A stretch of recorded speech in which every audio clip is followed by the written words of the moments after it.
Buenas. Hola, buenas tardes, José Miguel. Sí, ¿qué tal, Carmen? Encantada de estar contigo y enhorabuena por los 100 One by One. Muchas gracias. Mira, se te escucha y se te ve perfectamente, o sea, no ha habido ningún problema, por lo que muy guay, la verdad, me te voy a colocar por aquí, que ahora mismo, vamos, estás acostumbrada ya a los medios, ¿eh? Bueno, se va una... un poquito, un poquito. Que mira, te estoy colocando aquí, que ya en el último mes o 2 meses, vamos, una estrella mediática, Carmen. O sea, ¿te gustan los medios o tal vez te dan un poco de reparo? Pregunto. No, no, me encanta. La comunicación siempre me ha gustado. Con mi trabajo de Claro. enfermera ya me gustaba el tema de la comunicación y ahora pues me sigue gustando. Claro, pues antes de nada, Carmen, como digo, bienvenida. Y tengo muchas ganas de charlar contigo este ratito para poder hablar acerca de tu historia, porque es verdad que, como digo, ¿no? Has estado en muchos medios de comunicación, te han preguntado mucho el tema de, pues, pionera, porque eres una de las pioneras, la primera portera de la historia de la selección, pero quiero tener una charla contigo para poder conocerte mejor y para poder hablar un poco de tu vida tanto deportiva como en el mundo de la enfermería, para poder conocer un poco mejor a Carmen Arce, ¿no? Más allá de Cubalita. Pero cuando eras pequeña, quiero empezar por ahí. En ese momento, cuando eras pequeña, ¿qué motivaciones tenías? ¿Qué querías ser de mayor? Porque es verdad que, claro, en aquel momento, si te gustaba el fútbol, digamos que no era lo más común o no te dejaban practicarlo como querías. No sé qué te inspiraba, no sé qué querías ser de pequeña. Bueno, de pequeña quería jugar Sí, porque vivía en el campo y tuve una infancia muy feliz. Es verdad que al tener a mi hermano años sí. mayor que yo, siendo portero de fútbol, en casa siempre había balón y mi padre muy del Valencia, con lo cual en mi casa el fútbol era algo muy natural. Por supuesto que no, ni de joven, ni siquiera cuando jugaba más en serio, me planteaba que ese iba a ser, digamos, mi profesión, porque en aquellos tiempos no te lo podías plantear. Claro, o sea que ya, como has comentado desde pequeña, el fútbol siempre ha estado en tu casa, siempre has respirado fútbol, también gracias a la figura de tu hermano. Vas creciendo poco a poco y con 14 ves, oye, pruebas, ¿no? Con el Racing de Valencia y empiezas como ya a decir, hostia, puedo jugar al fútbol, o sea, puedo ser futbolista, ¿no? Claro, y además nosotras, en España hay cientos de jugadoras Sí. de mi época, cada historia tiene matices, pero lo que nos unía a todas era el amor por el fútbol, simplemente nos gustaba y nos gustaba jugar y nos lo tomábamos muy en serio, es decir, nosotras a veces teníamos que andar una hora para llegar al entrenamiento y otra hora para volver, 3 horas a la semana de entrenamiento, fines de semana miles de horas de autobús para ir y volver, y lo vivíamos con una ilusión y con vamos, con una pasión increíble. Claro, y Carmen, tú ahora cuando se está utilizando mucho el término, que me parece precioso, ¿no? De las pioneras, y ahora que lo has escuchado tantas veces y que ya en los últimos años tantas veces, ¿qué piensas cuando lo escuchas? O sea, ¿te da responsabilidad? ¿Te gusta? A veces te pone un poco de presión, porque es verdad que, claro, la palabra pionero o pionera es muy importante. Es realmente pues, la primera generación de futbolistas que quisieron dar un paso al frente y que no han abandonado este deporte por H o por B, han seguido más o menos vinculados, siguiendo la actualidad, apoyando a las jugadoras, acudiendo a los medios. O sea, Ujú. realmente es muy importante ese término y claro, yo me pongo en tu piel y digo, hostia, pionera, qué heavy suena, ¿no? Sí, además la verdad es que en mi vida lo he sido en varias cosas, pero he de decir que cuando nosotras jugábamos, y ya te he dicho que era con una responsabilidad Sí, terrible, en esos momentos nosotras ni teníamos sensación de ser pioneras, ni de estar, digamos, en contra de ningún régimen, ni teníamos sensación de que estábamos luchando por derechos de mujer, simplemente jugábamos porque teníamos esa pasión y punto. Es más, cuando la Federación Española en 2019 nos hizo el primer homenaje a las jugadoras de los 70, había compañeras que estaban completamente desconectadas del fútbol, había sido una experiencia de juventud y ahí estaba, pero, pero incluso les parecía peculiar, Ya. ¿no? Que por esa razón pudiéramos tener homenajes o eso fuera importante. La verdad es que poco a poco sí que se ha hecho importante y desde los últimos tiempos, además, las jugadoras actuales de tanto de la selección como de otros equipos, siempre que hablan del fútbol femenino, siempre tienen alguna palabra para nosotras de agradecimiento, lo cual significa que ese gap, ese, digamos, ausencia, ese espacio que hay entre nosotras y ellas, poco a poco parece que se va rompiendo y eso sí que es importante, que ellas, aunque no nos hayan visto y aunque siempre dicen, claro, con razón, que no han tenido referentes, poco a poco se están dando cuenta de que sí que las tenían, solo que no las conocían, ¿no? Justo, mira, hablando de esa generación de referentes, ahora volvemos a la parte de la infancia, porque a mí me interesa quiénes eran tus referentes de pequeña en el mundo del deporte, más allá de lo que veías en casa, pero sí que me pareció precioso y que creo que es el reconocimiento años más tarde, porque desgraciadamente en este país y en general se reconocen las cosas mucho más tarde, creo que fue el segundo comunicado que lo firmasteis todas. O sea, en el comunicado de las futbolistas de la selección, cuando anunciaban que no iban a volver si no pasaba esto, fueron firmados por el grupo de 23, por el grupo de las 15 y por las pioneras. Claro, Que eso fue claro, porque precioso, Carmen. sí, porque se arma. Es decir, llega un momento en que, por supuesto, las Claro, internacionales, por supuesto, las 15 o parte de las 15 que no estaban en ese momento, pero es que todas las que habíamos vivido de alguna manera ostracismo o no tener, digamos, medios o tener cosas con las que estar completamente luchando, esa fue la gota que colmó el vaso. Es decir, después de ese discurso es que saltó todo y cuando saltó se hizo un WhatsApp de las jugadoras que habíamos sido internacionales y por supuesto que ahí nos adherimos porque todas en sus épocas y de diferentes maneras, todas habíamos tenido algo que había sido una lucha titánica y decís, llega un momento en que dices, esto ya supera lo que son trabas o lo que es no tener medios. Aquí ya estamos en la dignidad y en el respeto y eso ya es otra cosa, o sea que hay que parar. totalmente. Y es cuando demuestras que realmente estás comprometida, no solo con las futbolistas, que al final son generaciones diferentes y ya dentro de 10 años habrá otra, sino con los valores que tiene el deporte, ¿no? Decir, mira, yo ya evidentemente no voy a jugar, no estoy metida en ese mundo, pero estoy con las jugadoras y también te viste un poco esa empatía, ¿no? De decir, yo también he vivido ese cierto ostracismo heavy por parte de las instituciones y todo lo que ha venido después. O sea, yo creo que como no sé si como homenaje o como símbolo, también es muy importante, porque siempre se dice, ¿no?, la frase de aquellos que no saben su historia están condenados a repetirla. Claro, Ujú. en este caso se convergió toda la historia precisamente para no volver a repetir los problemas del presente más que del pasado, ¿no?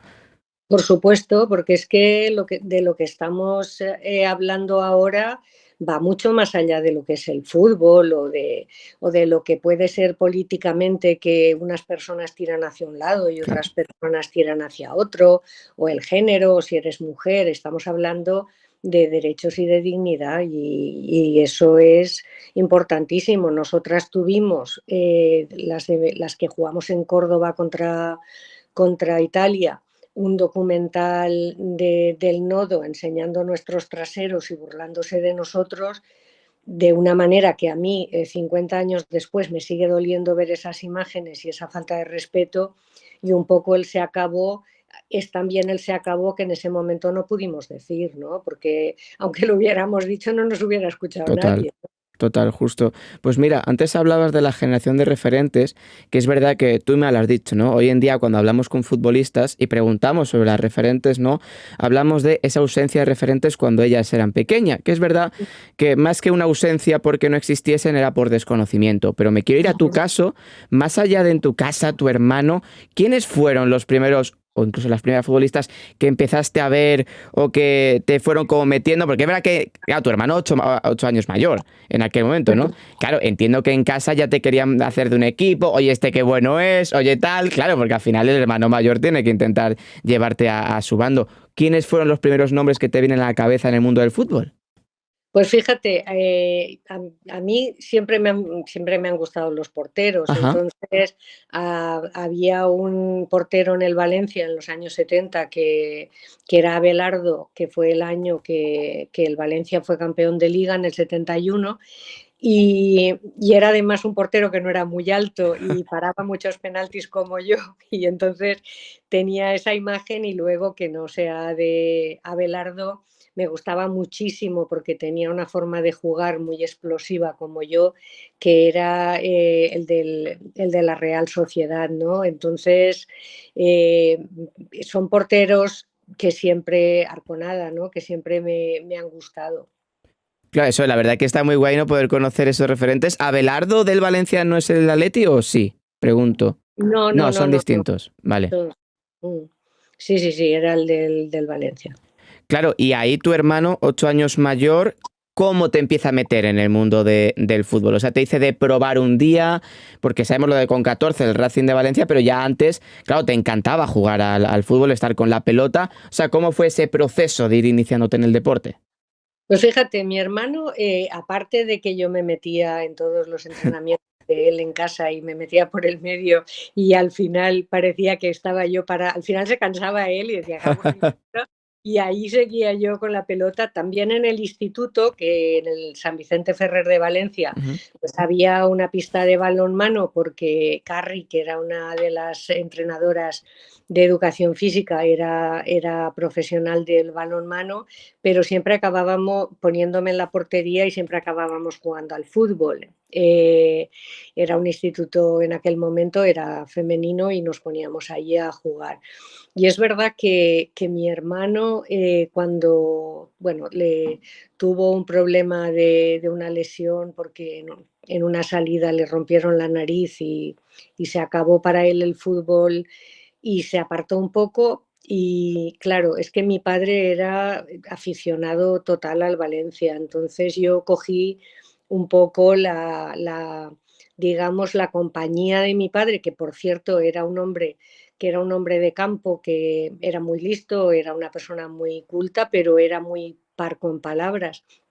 Sin embargo, a través del fútbol se generó una relación muy hermosa que, vamos, que duró toda la vida. Pero lo que rompió la barrera de comunicación y hacernos, digamos, súper colegas fue, con mi padre, fue el fútbol. Y por eso yo también me siento muy agradecida de que eso, el fútbol fue vital para mí también, porque todo el tiempo que estuve jugando al fútbol, los 4 años fueron de ingreso de mi madre con un problema de salud muy grave, que yo, no, con 14, 15 y 16 años, adolescente, y vivir todo ese drama de la salud de mi madre sin el fútbol, no sé cómo hubiera sido, porque claro, tú te pones a entrenar o te pones a jugar, y hasta que no sales de la ducha no te acuerdas de la vida normal que te está pasando. Y esa es una de las reivindicaciones que yo hago, de lo que es el deporte, y en este caso el fútbol, porque cuántos niños y cuántas niñas que están viviendo a lo mejor situaciones que no son fáciles, pues en situaciones de pobreza o en situaciones de dificultad, son momentos en los que es como una meditación. Tú estás ahí, estás disfrutando, y es un momento, digamos, de stop a todo lo que pasa en tu vida, ¿no? Y yo creo que esa es una de las reivindicaciones grandes para mí del deporte y del fútbol. Totalmente. Y además, escuchándote, Carmen, me repatea aún más cuando leo comentarios en redes diciendo lo típico, ¿no? De a las mujeres no les interesa el fútbol. O que es como que te lo digan a ti, ¿no? Porque eso pasa, eso sigue pasando, esos comentarios los hay y es incomprensible, pero fuerte, ¿no? Bueno, es que es un desconocimiento total de la realidad, porque yo, iba a Mestalla cuando mi padre me llevaba, hasta que le dijeron: "Esta niña es muy mayor para que entre gratis", y ahí se me acabó. Y luego ya fue cuando ya podía yo más, que es precisamente en los años 70, y el campo de Mestalla, que es la experiencia que yo más tengo, siempre ha habido una cantidad inmensa de mujeres, y yo conozco toda la vida mujeres interesadísimas en el fútbol, vamos. Es que eso es un tópico que es totalmente erróneo, que no nos gusta y que no sabemos, ¿no? Totalmente.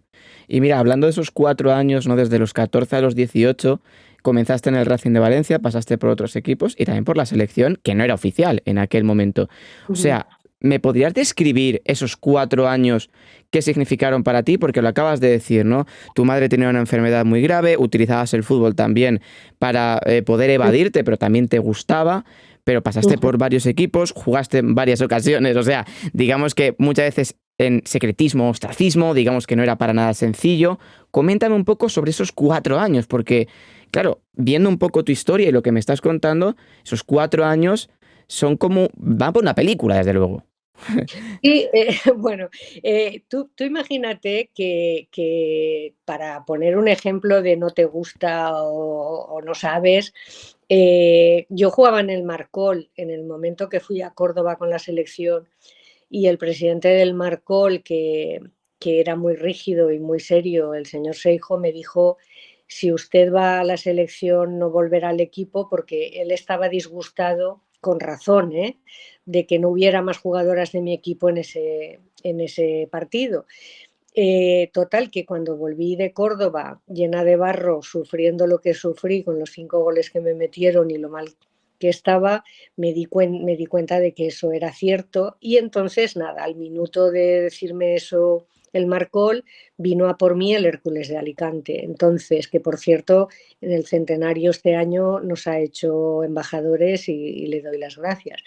Entonces, tú imagínate que cuando yo jugué en el Hércules, la temporada que jugué, lo que era el fútbol femenino y que digan si tenías interés. Vale, yo me entrenaba aquí sola en Valencia. Cuando jugaba en casa, cuando jugábamos en casa, sí que iba a Alicante la noche anterior, me quedaba en casa de una compañera de Arroyo y luego me volvía, pero cuando jugábamos fuera, yo iba en autobús de línea al pueblo en el que jugábamos, jugaba el partido y en autobús de línea con 17 años o 16 me volvía a Valencia. Entonces, eh, es que eso es el amor. Tú imagínate la dificultad que significa eso y todos los fines de semana o te vas a Alicante o todos los fines de semana vas a un sitio, pues a Gandía, a donde fue una liga en la Comunidad Valenciana y tal, y a donde se jugaba me organizaba los billetes y me organizaba qué autobús me podía servir para llegar a tiempo, jugaba el partido y me volvía. Eso es pura Entonces, dedicación, sí, sí.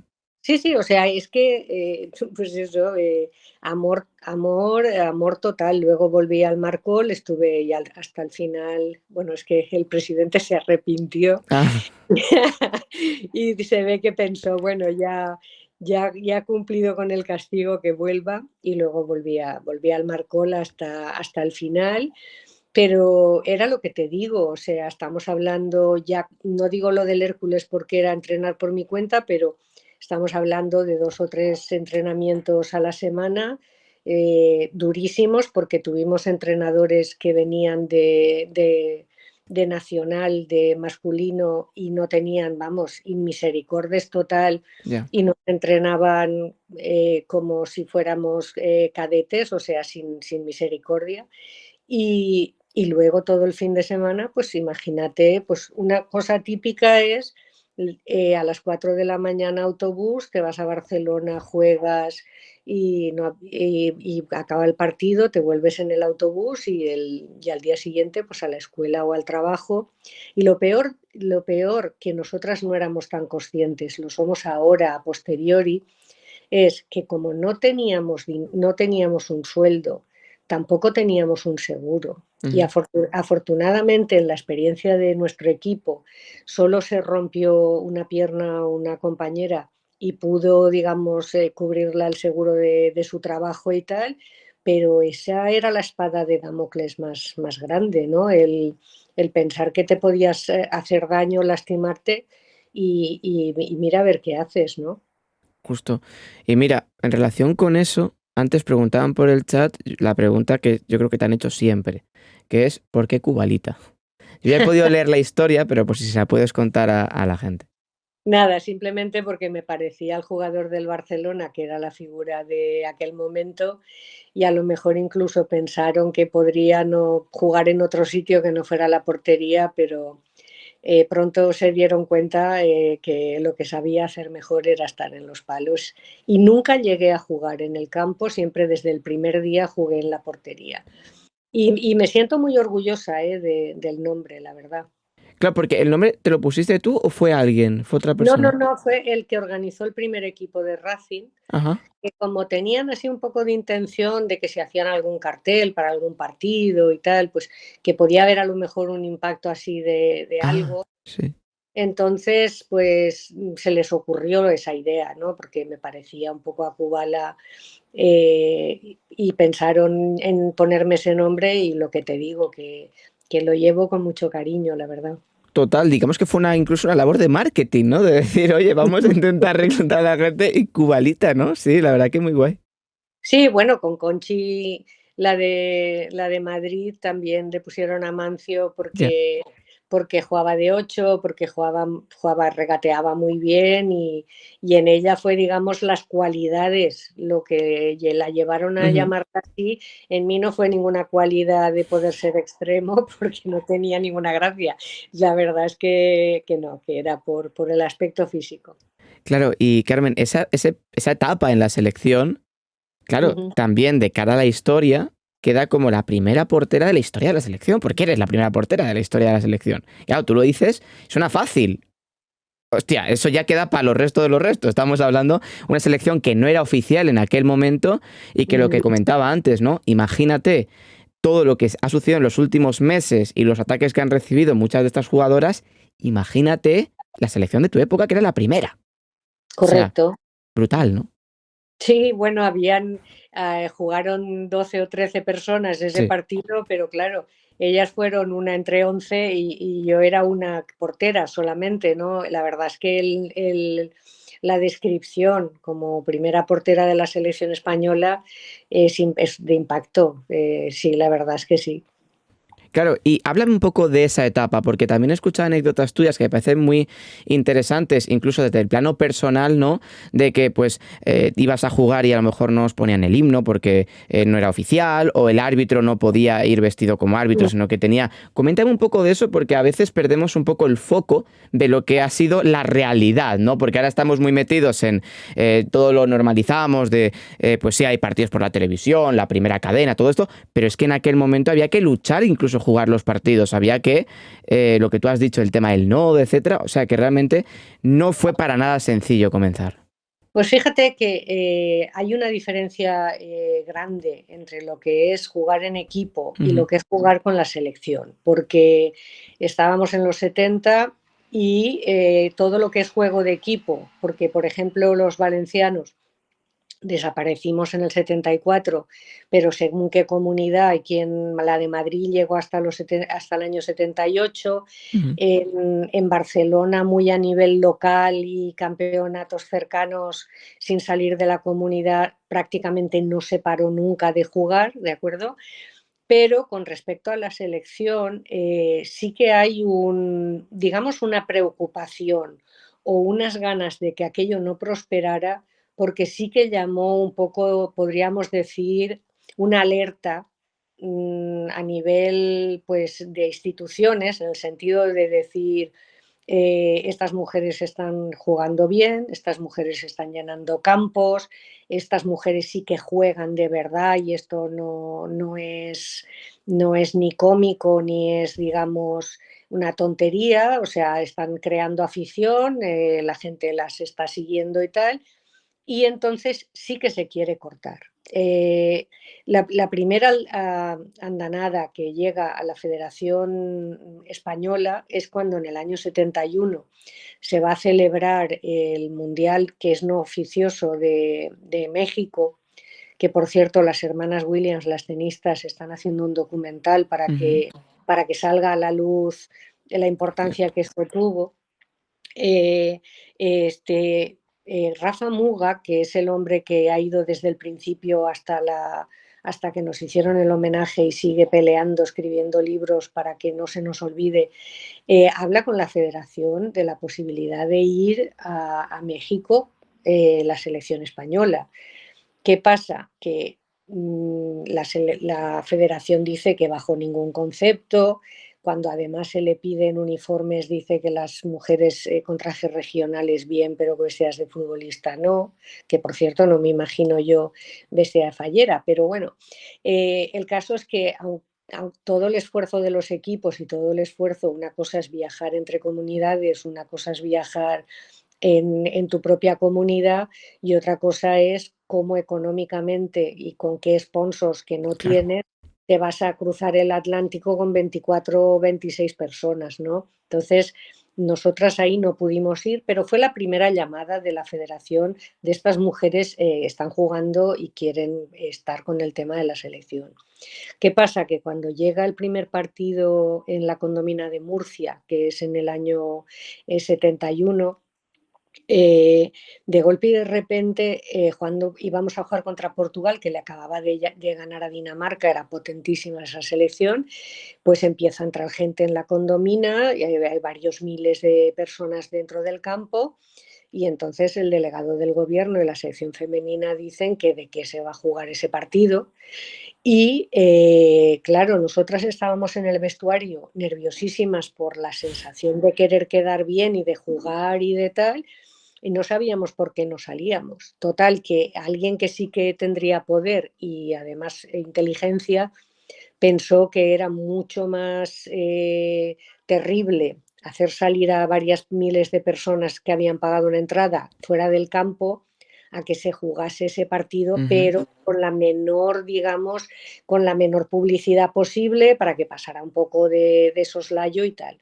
Entonces, el árbitro que era colegiado no tuvo que jugar con chándal porque no le dejaron jugar con el uniforme de la federación.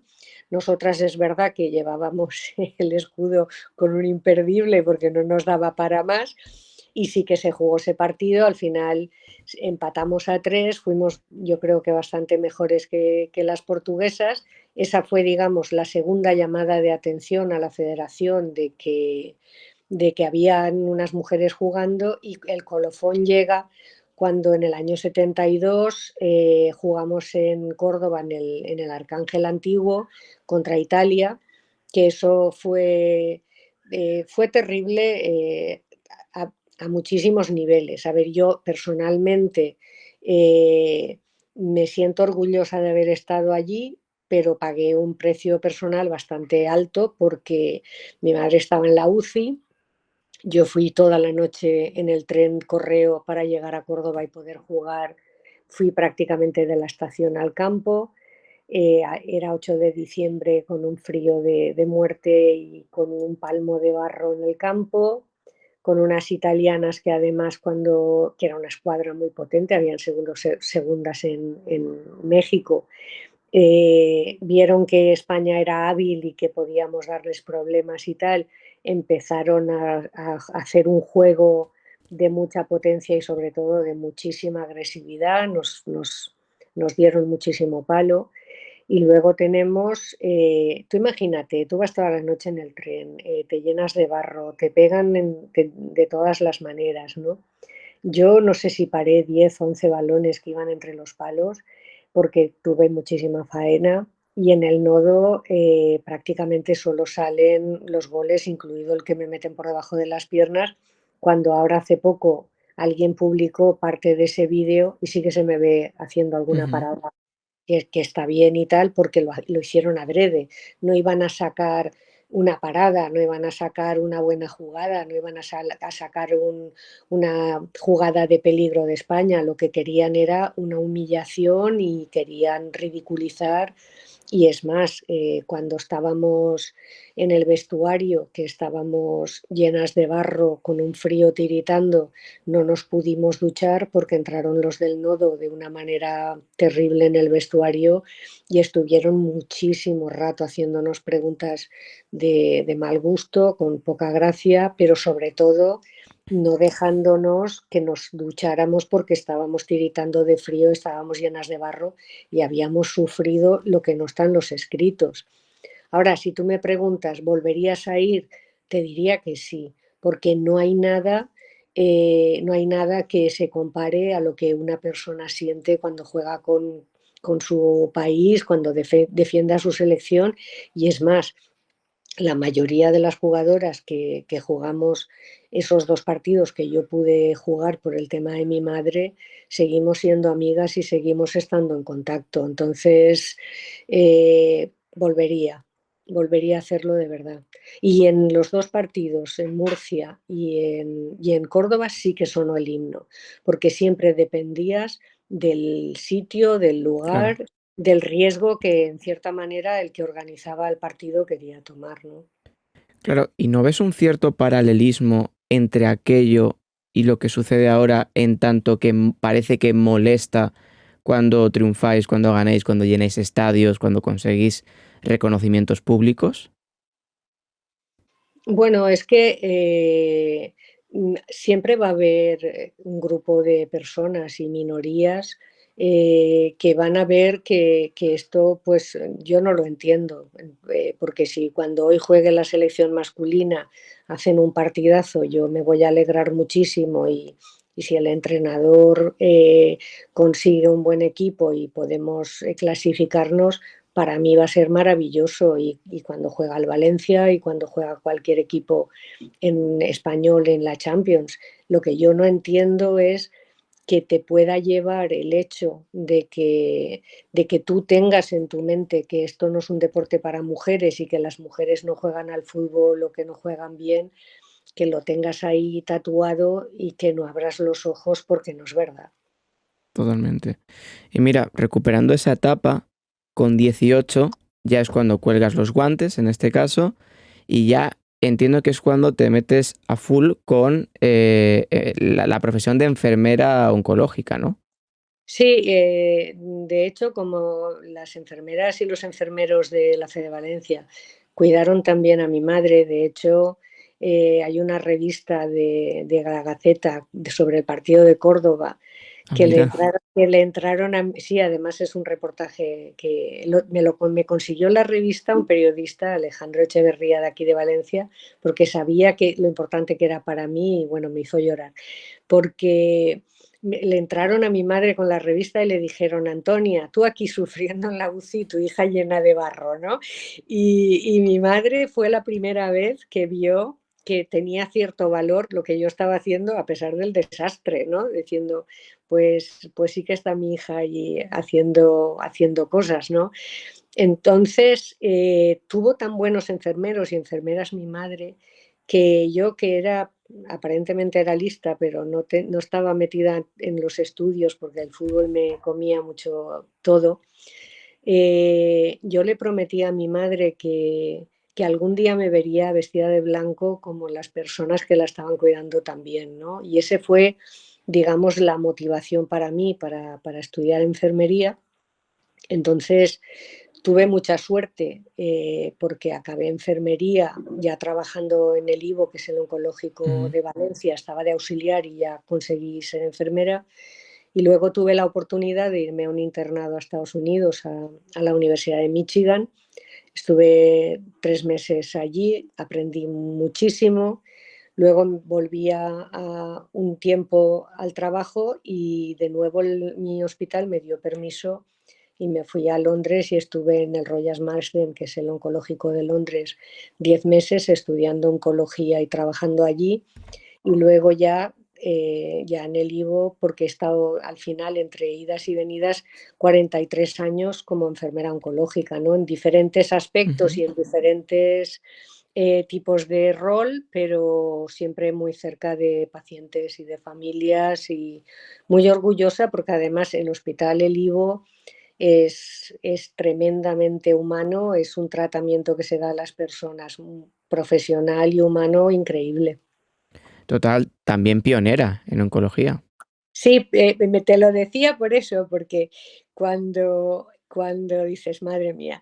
Cuando fui a América no, porque porque aceptaron mi currículum y fui, punto, ¿no? Pero claro, para Londres ya era que tenía que trabajar y hacer el curso, ¿no?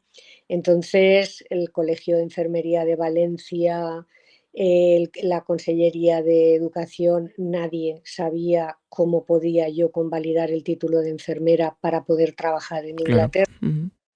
Y la verdad es que siempre he tenido mucha suerte porque, claro, estábamos hablando de que pudiera trabajar y estudiar y necesitaba que mi diploma de enfermería se convalidara para trabajar en la Comunidad Europea, ¿no? Y cuando ya me estaba rindiendo, encontré un papelito en uno de los despachos que hablaba de la subdivisión de títulos de Madrid y llamé a ese teléfono. Yo me iba en 3 semanas a Londres y llamé a ese teléfono y la señorita que me contestó le pregunté si ahí hacían eso, en lo de que cómo se podía convalidar mi título para ir a la Comunidad Económica. Entonces no había Brexit, claro. Y ella me dice, sí, sí, sí, me tiene que mandar el diploma original a esta dirección y en un mes y medio le mandaremos el diploma y le mandaremos la convalidación. Y yo me puse a llorar porque me puse a llorar porque dije, fíjate que cuando ya he conseguido saber cómo hacerlo, no tengo tiempo. Y esa mujer fue un ser maravilloso porque me vio llorando y me dijo, ¿tiene boli y papel? Digo, sí, ahí se anota y me anotó cómo mandarle por Seur el título a ella personalmente y a los 5 días Uf, tenía el título convalidado en mi casa. Quiero decir que, y claro, entonces yo fui al colegio de enfermería y dije cuáles eran los papeles y cómo era el protocolo para que tú o cualquier otra enfermera pudiera irse a cualquier otro país a trabajar, porque en el Colegio de Enfermería de Valencia nunca había habido ninguna enfermera que se fuera a claro. trabajar y bueno, y como traductores jurados y tal, pero la más importante fue esa señora que me dijo, mándame el título por Seur y nada, en 4 o 5 días tuve la convalidación, hice lo del traductor jurado y pude estar 10 meses en Londres cobrando, si no, no me hubiera podido ir, claro. Totalmente. Y además, Carmen, hablando de una rama, que lo comentaba Puche ya por el chat, de la oncología, que nos suena como muy dura. Porque realmente todas las ramas son duras, ¿no? Más, claro, al final, siempre que tienes que ir al hospital no es bueno, normalmente. Pero claro, tú tantos años en oncología, ¿para ti qué ha terminado significando esa rama en particular de la enfermería o de la medicina en general? Yo tengo que decir que nunca he sido capaz de trabajar con niños Ujú. porque no he sido nunca capaz. Sin embargo, la oncología es verdad que como persona tienes que trabajar tus propios miedos, tus propias dificultades y trabajar tu personalidad porque te enfrentas pues a cronicidades, te puedes enfrentar a la muerte, te puedes enfrentar a diagnósticos que a veces pues son duros, pero sí que hay que decir que aproximadamente la mitad de las personas que tienen cáncer se salvan y se van a poner bien y sobre todo que tanto familias como pacientes, yo he tenido un aprendizaje como persona a través de ellos y de enseñanzas de vida y enseñanzas de lucha y vamos, de cómo afrontar todo, que yo me siento honrada de que esas personas me hayan enseñado tanto. Claro, y durante tu carrera como enfermera oncológica, ¿hubo alguna oportunidad de hablar de tu periodo futbolero? Porque claro, yo me pongo en tu papel y digo, hombre, algún compañero, tal, oye, que a lo mejor tú no lo sabes, pero o no. No, no, no, no, no. Además, esto, esta explosión de que se me Ya, conozca en esa fase, la verdad es que ha pillado a mis compañeros, ¿no? Incluso a mis pacientes y tal, que todavía tengo contacto con gente que se han quedado se han patidifusos, ¿no? enterado ahora. Que se han enterado ahora. Y entonces es súper gracioso, la verdad es que esa parte es muy graciosa, ¿no? Claro, porque entiendo que compañeros tuyos te habrán llamado, habrán dicho, ¿cómo? ¿Que fuiste la primera portera de...? Y tú, sí, bueno, normal, ¿no? Y claro, y te dicen: "¿Y por qué no lo decías?". Digo: "Pero si es que, estaba en otro mundo, ¿no?". Estaba completamente centrada en eso y el fútbol lo tenía en el disco Sí. duro, ¿no? Ahí guardado, ¿no? Y claro, pues ahora es gracioso, sí. Claro, porque más o menos también comentaste, no recuerdo con quién, que hasta 2019 no te reconectaste con el fútbol, con aquel mundial, ¿verdad? Hasta entonces lo dejaste en el disco duro aparcado. Sí, porque me fue un duelo muy difícil. Primero, porque nada más terminar de jugar, los mismos médicos de mi madre me descubrieron una lesión en la de luxación que no me tenía que haber operado, porque pasé de hacer deporte a no poder bajar escaleras, y es una de las cosas de mi vida que si tuviera Ujú. una goma borraría. Bueno, en realidad al final eres lo que eres por todo lo que te ha pasado, ¿no? Pero sí que eso fue muy doloroso y no podía ver fútbol femenino. Iba a ver al Levante, intentaba, que era la época grande del Sí. Levante, y no podía verlas. Cuando iba a Mestalla no podía ver los calentamientos de los porteros, tenía que entrar cuando ya salían al campo para jugar. Y digamos que a mí se me pasa un poco ese duelo, porque cuando me llama Carlos Troncoso para el documental Algo más que una pasión, me hace hablar de lo que fue para mí el fútbol, y entonces conecto de nuevo con lo que fue, conecto con lo importante que fue en mi relación con mi padre, y un poco, digamos, que abro la escotilla a que eso ya por fin se ventile y se cure, ¿no? Y luego ya con el Mundial del 19, viendo a la selección, pues dije, pues es que yo quiero disfrutar de esto. También es verdad que al jubilarme y tener más, porque tenía un trabajo Ujú. muy, que me demandaba mucho, ¿no? Entonces, pues 10 horas todos los días de trabajo, viajes y muchas cosas, era complicado tener, pues digamos, una afición así como la que tengo ahora, pero al jubilarme, pues he tenido la oportunidad, pues eso, de ver mucho fútbol. Voy al Valencia aquí a ver los partidos, he estado en el Camp Nou todos los partidos grandes del Barcelona. Ya tengo las entradas para ver el Barcelona Real Madrid el 19 de noviembre, que hemos sacado las entradas hoy. Y claro, ahora estoy disfrutando del fútbol sin freno, vamos. Fíjate que aquel Mundial del 19, claro, tú lo recuerdas, ¿no? El partido contra Estados Unidos, que se quedaron muy cerquita, fue por aquel penalti, ¿no? Y que Ujú. ya, yo creo que fue la primera vez que a nivel mediático hubo gente que dijo, uy.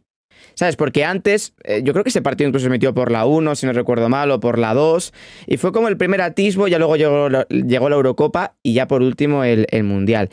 Tú más o menos, Carmen, ¿desde hace cuánto los medios te tratan como una estrella mediática? Bueno, lo de la estrella mediática, en fin, esa es tu opinión.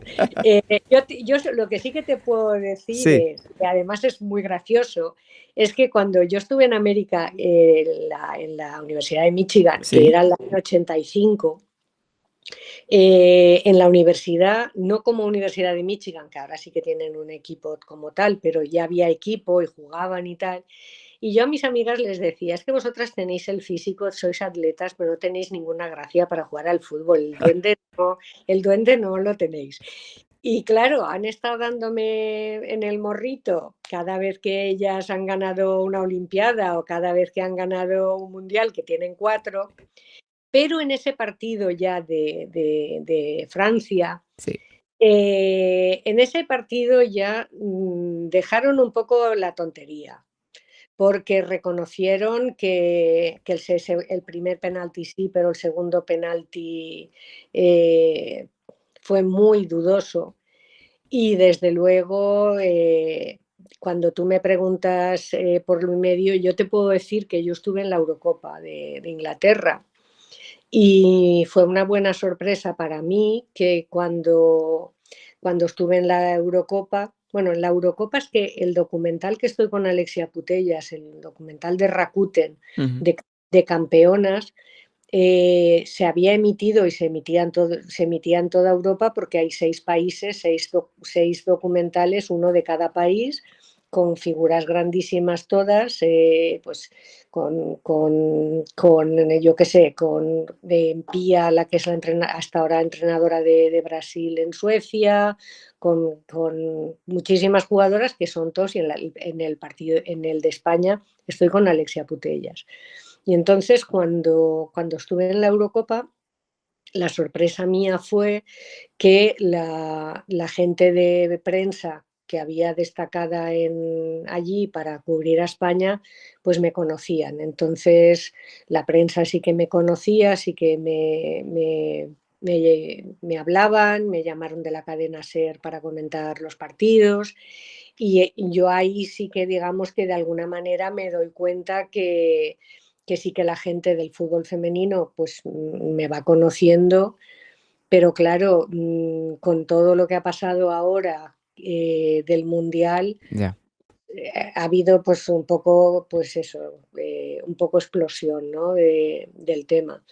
Y la verdad es que como me gusta muchísimo el fútbol femenino, pues estoy agradecida de poder hablar y dar la opinión, que siempre va a ser constructiva y que siempre va a ser una visión moderada de lo que es el fútbol femenino, ¿no?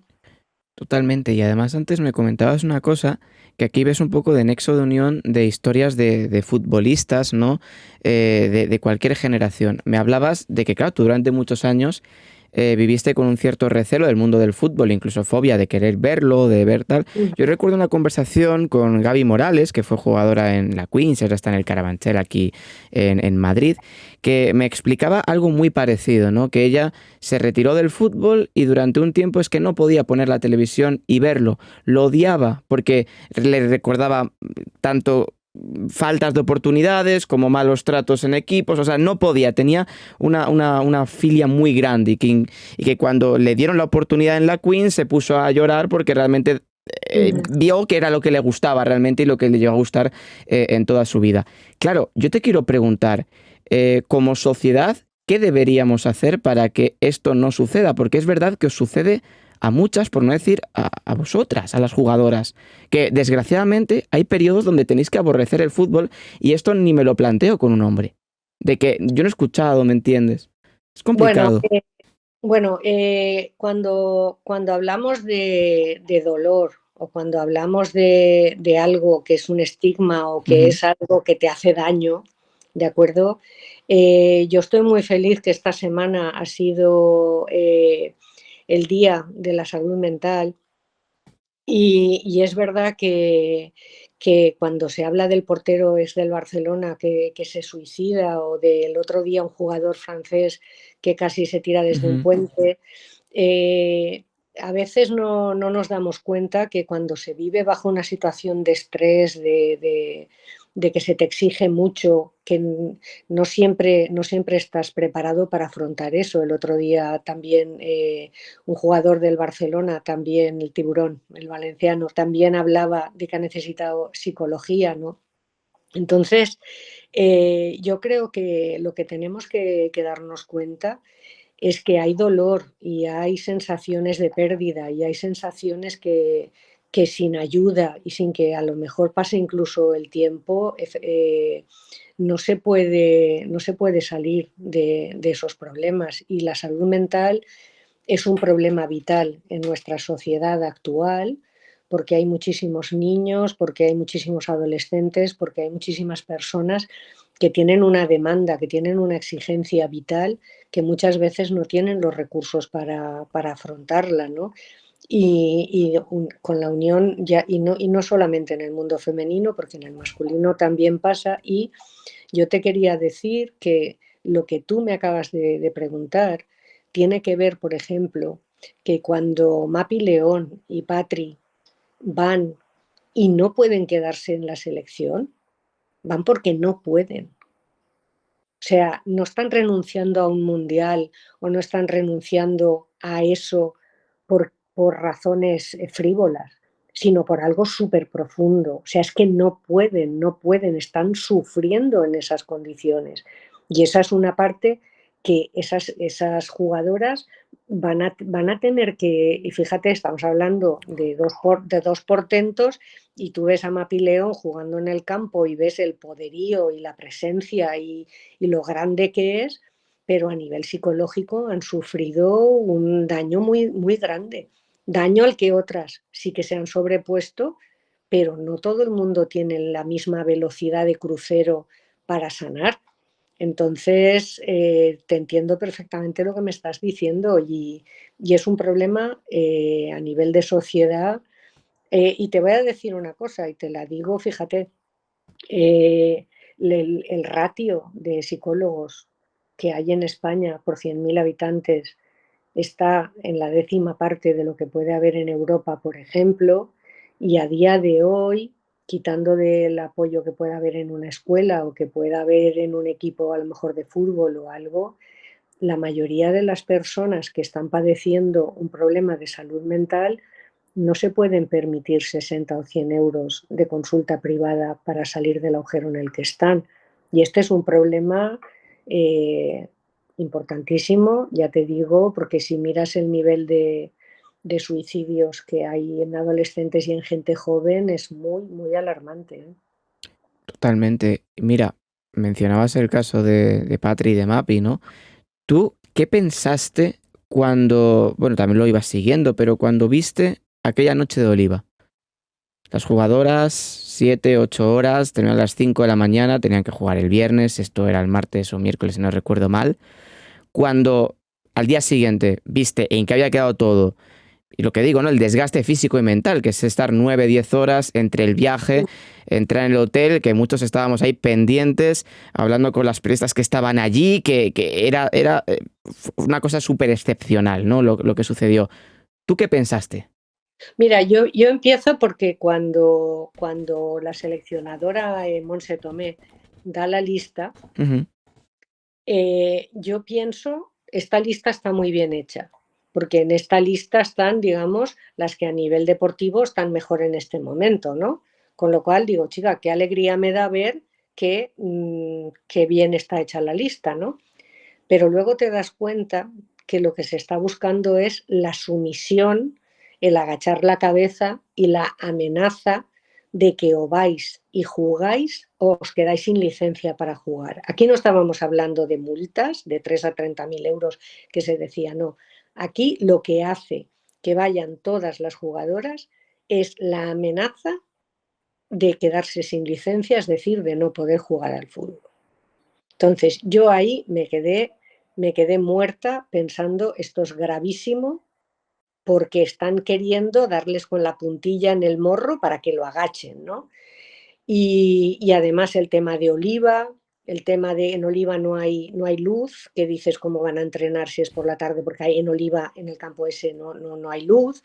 Las convocan en un hotel del aeropuerto en Madrid, el caos que hay porque no quieren que vayan a la federación, esa desorganización, ese caos y tal.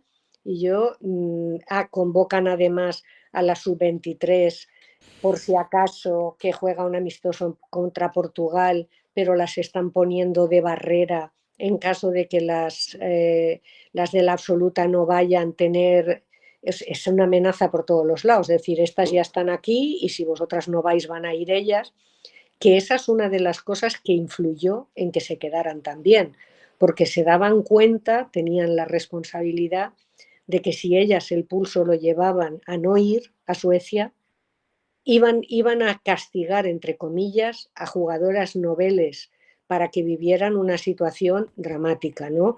Esa es una de las razones por las que ellas se quedan. Entonces mi mayor preocupación cuando por fin, pues todas las periodistas, que además conozco que hay gente extraordinaria, periodistas están allí, al final lo que yo en ese momento, en el momento en el que pienso se quedan y van a jugar, porque consiguen que las que no se quieran quedar, que en este caso sobre todo eran Mapi y Patri, no tuvieran, digamos, o sea, se acepta que si no se quedan es porque no están bien para quedarse, no es porque esto es un pulso, esto es una chulería, esto es una niñatada, no, es que no están preparadas psicológicamente después de lo que pasó en Las Rozas en otoño del año pasado, hacer una convivencia de ese sentido porque se fueron terriblemente dolidas. Tú piensas que el Barcelona envía a Zubizarreta y al psicólogo del Barcelona a acompañarlas aquí al a hotel. Sí. al hotel porque saben lo mal que están psicológicamente. O sea, es que no estamos hablando de pulsos, estamos hablando de salud. Entonces, ya en el momento en que dicen que van a seguir y tal, la preocupación ya es decir, te vas a enfrentar en Suecia al número uno del mundo con la posibilidad de poder ir a una Olimpiada, que es el sueño dicho por la boca de la mayoría de las jugadoras. De hecho, cuando yo hice el documental con Alexia, que ni había ganado siquiera una copa de todavía una Champions, porque eso fue anterior, cuando yo le pregunté cuál era el sueño de su vida, me dijo ganar la Champions con el Barcelona, pero sobre todo el sueño de mi vida es ir a una Olimpiada. Y lo tienes a la vuelta de la esquina. Y vas, después de una convocatoria que has entrenado 2 horas y mal, y te vas a Suecia a enfrentarte al equipo que es el número uno del ranking, ¿no? Y dieron una lección en Suecia y dieron una lección en Córdoba de poniendo, digamos, muchísimo sufrimiento, porque física y mentalmente están recibiendo mucho castigo y no paran, y no paran, y siguen sin parar. Y la verdad es que tienen un mérito extraordinario. Justo además, se podría definir con esa resiliencia que las Ujú. define a ellas, pero también a vosotras. O sea, lo que me comentaste antes, ¿no? Porque cuando utilizaron ese término de la federación de que no es un entorno seguro, Las Rozas, pensé en lo que me acabas de decir ahora. ¿Qué es un entorno seguro? Porque tú, desde luego, cuando jugaste y lo que me acabas de comentar de la selección, tampoco era un entorno seguro. O sea, Pero estamos... yo pero yo Sí. creo que lo que pasó en Las Rozas, en esa última convocatoria de todas, fue heavy, muy, muy. Yo, la rueda de prensa de Paredes, Alexia y Jenny Ujú. rota, ahí tengo una foto de la cara de las jugadoras cuando las estaban oyendo. Uf, ahí hubo mucho sufrimiento, ¿eh? Claro, pero en mi cabeza hacía ese paralelismo, ¿no? Con lo que tú has contado de entorno seguro, de cuando se utiliza tan... Porque lo utiliza la federación, de no es un entorno seguro. Y las jugadoras, ¿por qué? O sea, ¿de qué me tenéis que proteger? Que esa fue la pregunta que se hicieron todas, ¿no? Pero regresando un poco al más presente, Carmen, eh, quiero pensar qué pensaste en dos momentos, porque también nos ayuda a comprender tu vocación por el mundo del fútbol y todo lo que significa para ti. ¿Qué pensaste cuando Alexa levantó su primer Balón de Oro? Porque aquel momento que fue histórico a todos los niveles, porque fue la primera jugadora española y el segundo jugador después de Luis Suárez en conseguir un Balón de Oro, fue también un momento de cambio para el deporte en este país. ¿Tú qué pensaste? Pensé que había un antes y un después, porque en el deporte hemos tenido un Santana, hemos tenido un Sebe Exacto.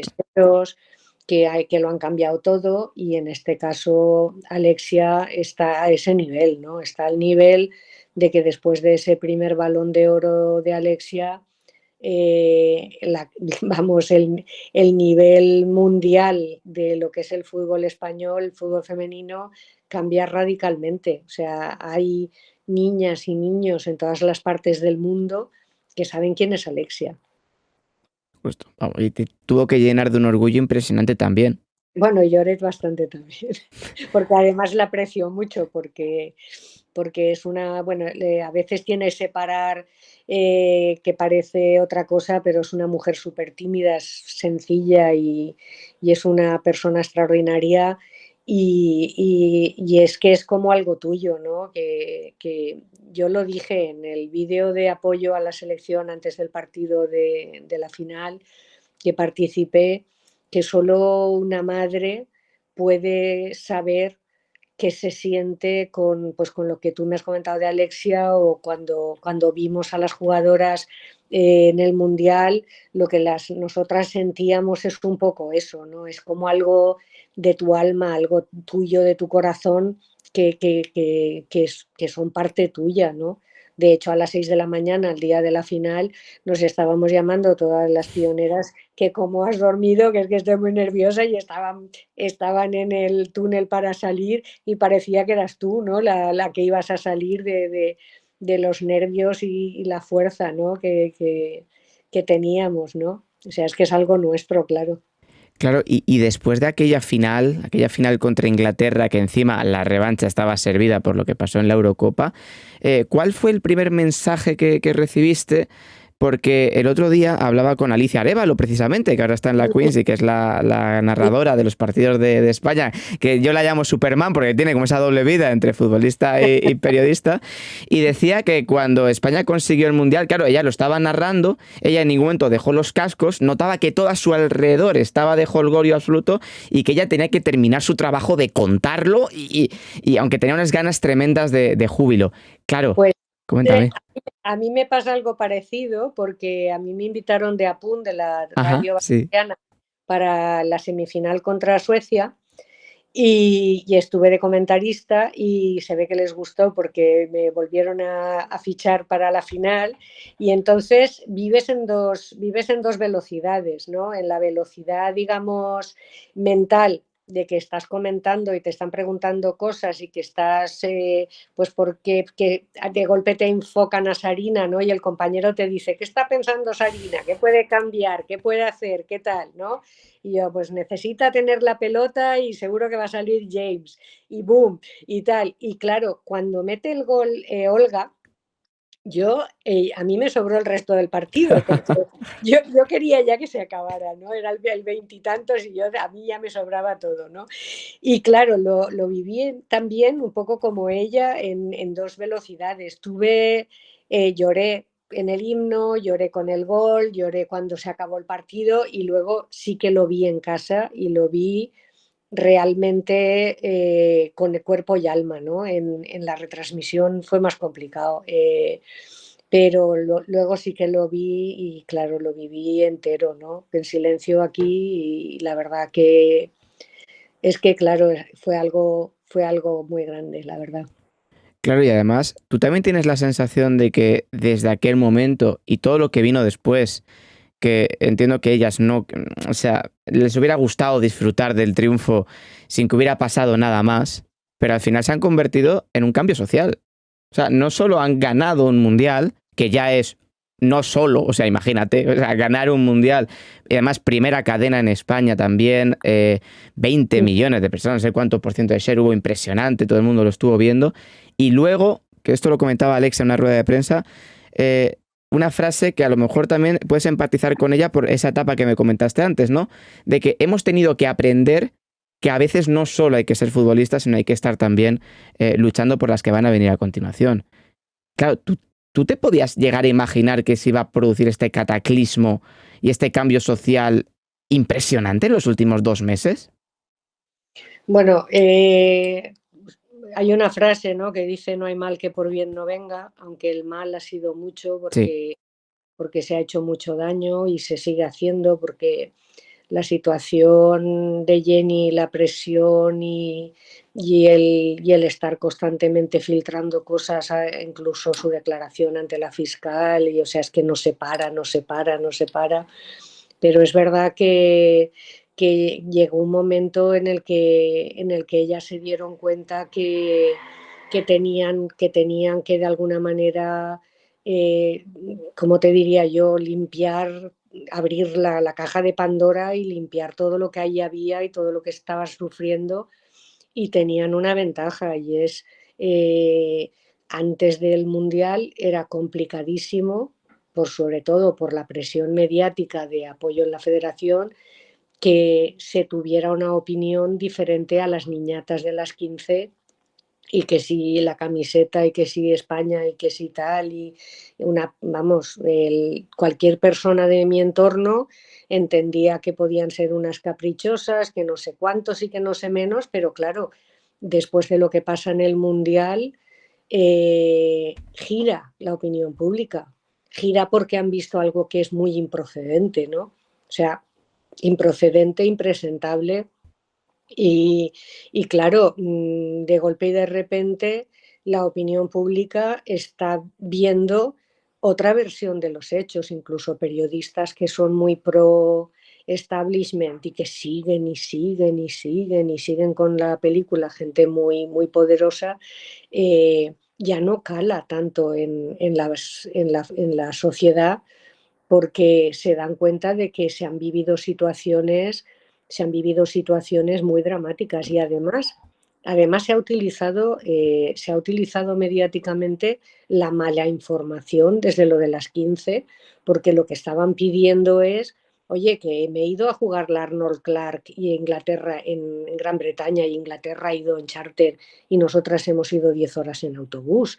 Oye, que no tenemos nutricionista, oye, que con los fisios que tenemos no tenemos bastante. Oye, que el staff, digamos, el staff técnico necesita mejoras. Pero claro, eso no vende. O sea, la federación no iba a filtrar que las jugadoras estaban pidiendo cosas que eran normalísimas, y es muy fácil vender. Las niñas quieren cargarse al entrenador porque se vendió eso. Total. Y, y a partir de ahí empezó a caerles por todos los lados y ya te digo que en Las Rozas se sufrió mucho, porque el primer problema que hay es el hecho de que Jorge Vilda era el entrenador y era el director deportivo, con lo cual tú no te puedes quejar al director deportivo de que hay que mejorar cosas, porque el director deportivo y tu entrenador son la misma persona. Entonces tú vas al jefe, que es Rubiales. Rubiales te dice que hables con él, con Vilda, y Vilda se mosquea. El Real Madrid dice a las suyas, vosotras apartaros, y entonces se coge a las jugadoras de una en un despacho, y solamente las personas que estaban allí saben de lo que se habló y en qué términos se habló. Pero cuando se les ha presionado tanto diciendo que por qué no hablaban, la pregunta es, vamos a ver, si un comportamiento impropio, que lo han visto 100 millones de personas, todavía te lo estás cuestionando, ¿cómo Ya. una jugadora que ha entrado en un despacho, pues con Bilda, con Rubiales, con quien fuera, sola ella, porque fue de una en una, cómo pueden denunciar si en ese despacho hubo, digamos, un abuso de poder? Ya no estoy hablando de otras cosas porque no sería verdad, pero si un abuso de poder y si una amenaza, o haces bla, bla, bla o no vuelves. Y en ese plan.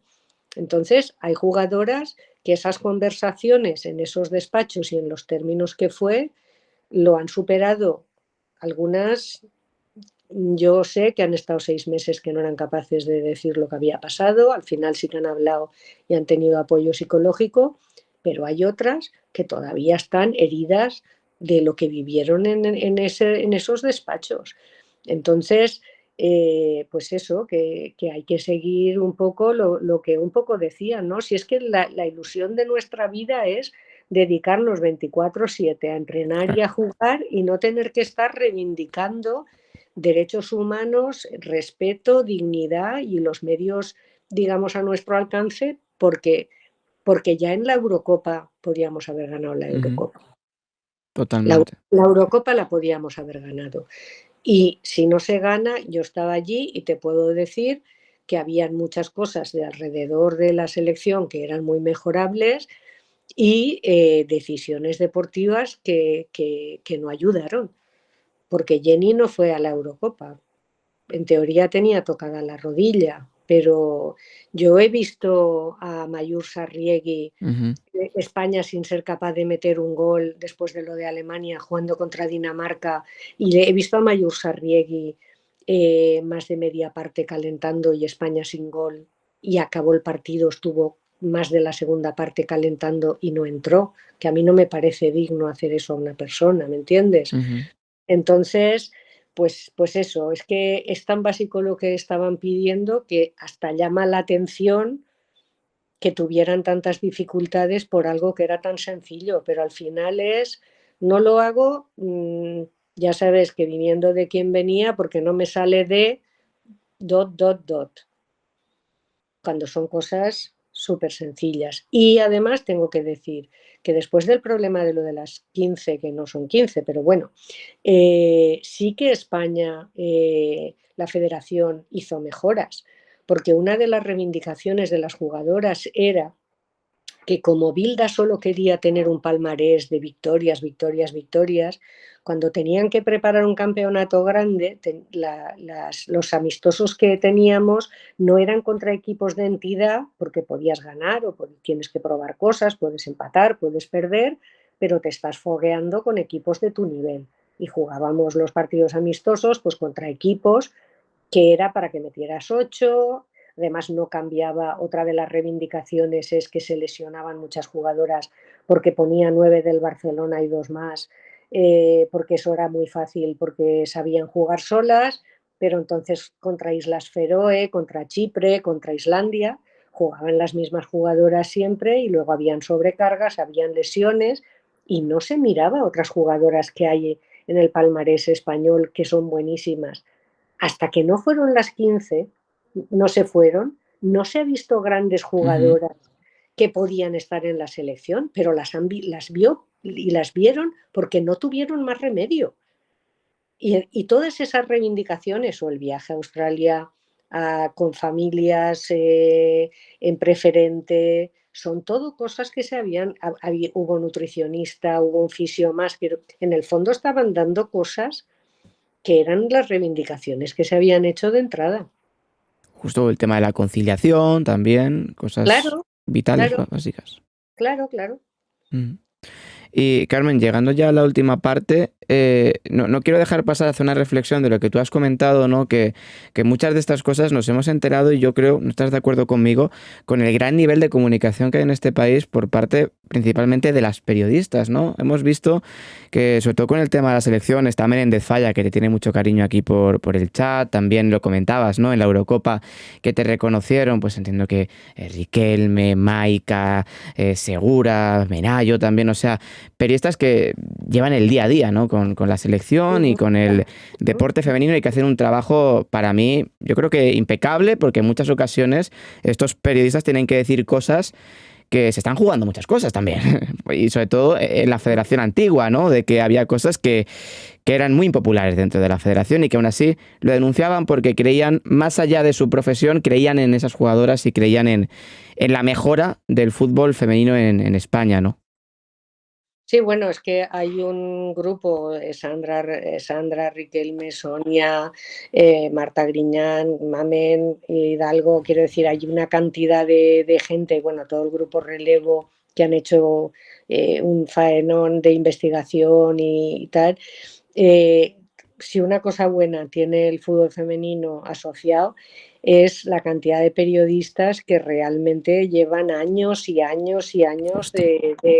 de estar reivindicando y de estar luchando, ¿no? por el fútbol femenino y yo, bueno, les estoy súper agradecida, la verdad, porque no solamente siguen el fútbol femenino, sino que son grandes periodistas, saben muchísimo de fútbol y da muchísimo gusto ver la manera en la que expresan y el rigor profesional que tienen. De verdad que es una de las cosas que mejor funcionan en el fútbol femenino. También es verdad que grandes periódicos como AS, como Marca, como Sport, ¿no? Con María Ticas también, que es extraordinaria, eh, pues también, digamos, incluso Sonia en el famoso, ¿cómo se llama? En el programa este ya lo diré, de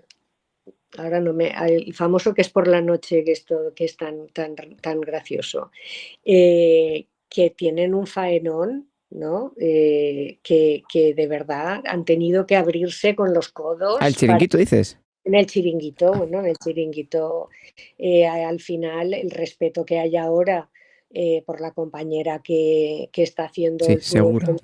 femenino, y ha tenido que lidiar con personas que no tienen el mismo nivel ni profesional ni de educación que tiene ella, ¿no? Y con todo lo de la selección, ha sido como una gota malaya Total. demostrando y explicando y al final ella es una de las que estuvo también hasta las 6 de la mañana, ¿no? Ujú. Esperando la resolución de la selección.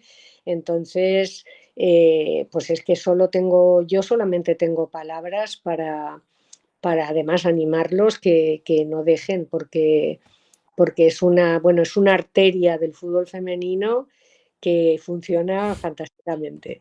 Total, mira, Menéndez Falla decía que la había llamado periodista, sabes que a ella no le gusta, pero no, yo la he llamado comunicadora y que te tiene mucho cariño. Eso sí, Sí, comunicadora sí, periodista no, pero Menéndez Falla es mucho más que eso. bueno, ella Eh, ya sobrepasa cualquier. Yo la quiero muchísimo. otra Ella lo, estrella, otra ella, lo- estrella ella- ya. ella lo sabe, ella lo sabe. Y Carmen, ya para terminar, volviendo a lo que es tu historia, ahora mismo, ¿en qué empleas el tiempo libre? Bueno, soy una jubilada con agenda, entonces Me gusta esa, una jubilada con agenda, ¿eh? sí, porque bueno, aparte de las actividades típicas de hacer deporte 3 días a la semana, cursos de cosas, sigo formándome, pues además tengo un hijo que está estudiando técnico de rayos y entonces me esclaviza un poco porque como es a distancia, tiene la excusa para esclavizarme un poco y que le ayude dando clases un poquito del tema sanitario, lo cual pues me encanta porque me gusta mucho. Fui profesora, no te lo he comentado, pero fui profesora de la Católica y del CEU Ah. de oncología antes de adoptar a Robin y cuando ya lo adopté pues tuve que dejar la parte de la docencia, pero en el fondo lo que más me gusta en este mundo es aprender y enseñar. Tus alumnos tampoco se enteraron de que fuiste la primera portera, ¿verdad? Madre mía, eso sí que sería muy gracioso. Claro, porque joder, estás hablando con la historia. Bueno, cuando ha dicho técnico de rayos, lo comenta Pumuki en el chat. Yo también me quedo diciendo que es un técnico, claro, de rayos X. Sí, correcto. Claro, qué interesante, joder, ¿no? Sí, sí, sí, mira, ahí estoy aprendiendo, repasando anatomías Oye, y la física otra vez. justo, justo. Pues Carmen, que ha sido un placer este ratito charlando contigo, principalmente sobre ti, para conocerte y para poder conocer tu historia y sobre todo el legado que también llevas contigo, porque al final ya nos hablamos de fútbol, también hablamos de tu parte sanitaria, incluso ya en la comunicación, que ya estás muy hecha a los medios, ya cualquier día te vemos a ti en el chiringuito, al lado de Andrea Segura, ¿no? Dando caña, pero, Sufriría, sufriría, pero bueno, bien. pero que ha sido un placer de verdad estar contigo en este programa. Pues yo te deseo, José Miguel, que me llames para el 1000. Ojo, ojalá. Muchas gracias, Carmen, y enhorabuena también. Un abrazo muy grande y cuídate mucho, ¿de acuerdo? Vale, gracias, Carmen. Chao. Adiós. Chao, Chao. chao.